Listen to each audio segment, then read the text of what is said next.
Porque mucha gente dice, porque hoy se ha levantado un montón de falsos pastores, falsos predicadores, falsos evangelistas, falsos maestros, falsos apóstoles, que se paran en este bendito lugar y le dicen a la gente: mamita, con tu cuerpo podés hacer lo que vos quieras hacer. Al final, mamita, dice, a Dios no le importa eso. Dios lo único que quiere es tu corazoncito. Ah, bueno, dice el hermano, y esas iglesias tan llenas, hermano, puras payasas, pintarrajeadas, pelonas, hasta depiladas de las cejas, hasta jóvenes hay depilados. La Biblia dice en Levítico capítulo 13 que cuando una mujer no tiene cejas es símbolo que tiene lepra, y la lepra es símbolo de pecado. Hoy hasta jóvenes, músicos, bien depiladitos, las uñitas de las manos pintadas, pantaloncitos apretaditos, caminando medio sexy por las calles. Mire, hermano, se ponen un tevera, ya se dio cuenta que se ponen estos jóvenes unos pantaloncitos bien apretaditos. Hermano, yo creo que se tienen que echar aceite en las patas para que ese pantalón entre, si no, no les entre, hermano. Y para quitárselo, me imagino que la mamá tiene que jalarle el pantalón, porque si no, no le sale de las patas, hermano. Y ahí va el joven bien apretadito, caminando sexy, depiladito, hermano. Y entonces, y mucha gente dice: si a Dios no le importa la ropa, ¿quién dice que a Dios no le importa la... Hermano, ¿le importa la ropa a Dios? Váyase conmigo rápidamente. Ezequiel capítulo 42. Bendito sea Dios. Ezequiel capítulo 42, versículo 14. Rápido, mis hermanos.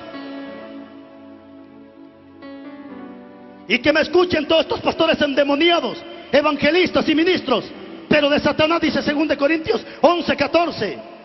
Que me escuchen estos hijos del diablo, y que escuchen la palabra, y ojalá y se conviertan, y Dios tenga misericordia y los perdone. Ezequiel capítulo 42, versículo 14.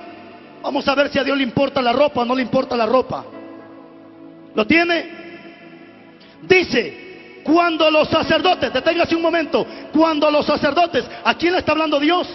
A los sacerdotes. Alguien dirá: sí, pero es que los sacerdotes eran antes, pastor, que mire que ya, ¿acaso no dice Apocalipsis también, capítulo 1, versículo 6, que Dios nos hizo reyes y sacerdotes? Es decir, que ahora usted y yo, que hemos creído, hemos recibido a Cristo, ahora Él, incluso el apóstol Pedro dice: cuando antes no éramos nada, ahora nos ha llamado para que seamos real sacerdocio, dice la Biblia, para nuestro Padre Celestial. Cuando los sacerdotes entren, no saldrán del lugar santo al atrio que es allá afuera, al atrio exterior, sino que ahí dejarán sus vestiduras con que ministran, porque son, ¿cómo son las ropas? ¿Cómo son las ropas del sacerdote? Santas. Si la ropa del siervo de Dios es santa, imagínense cómo tiene que ser aquel que va a usar esa ropa. Primera de Pedro 1:15 dice: sed santos porque yo soy santo. Y sed santos en toda vuestra manera de vivir. Es decir, que sí, tiene que haber una diferencia entre el que le sirve y el que no le sirve a Dios. Fíjese que les voy a dar una pequeña orientación de esto.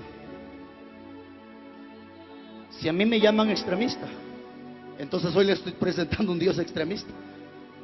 Donde Éxodo capítulo 28, versículo 42. Leamos ese versículo.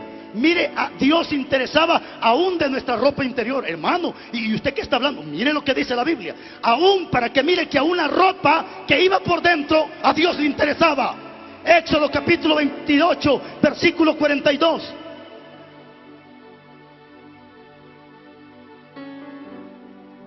Éxodo 28, 42. ¿Lo tiene? Mire las vestiduras de los sacerdotes cómo eran. ¿Ya lo tiene? Éxodo 28, 42 dice la Biblia: y les harás, ¿qué dice? Calzoncillos de lino. Vaya que de esa tela transparente, hermano. No. Y les harás calzoncillos de lino para cubrir su desnudez. serán desde los lomos hasta los... ¡Ja! ¿Y eso quién lo iba a mirar? Nadie. Desde los lomos, está hablando desde aquí, hasta los muslos, aquí. ¿Alguien vio en una ocasión el programa del Chavo del Ocho? Y miraban los calzones que usaba la Chilindrina y don Ramón, que eran unas tremendas cosas desde aquí y llegaba hasta aquí. Eso no es un cuento, hermanos. Mire cómo tenía que ser aún los calzoncillos. Hermanos, y eso va por dentro. Eso no se mira. Para que tomes un ejemplo, que si Dios se preocupa y está interesado aún de las cosas que no se ven, cuánto no más de las cosas que se ven, porque dice el apóstol Pablo en 1 Corintios capítulo 3 versículo 16, que tu cuerpo y mi cuerpo es el templo y la morada del Espíritu Santo de Dios, y que el templo de Dios tiene que ser santo, santo, dice la Biblia.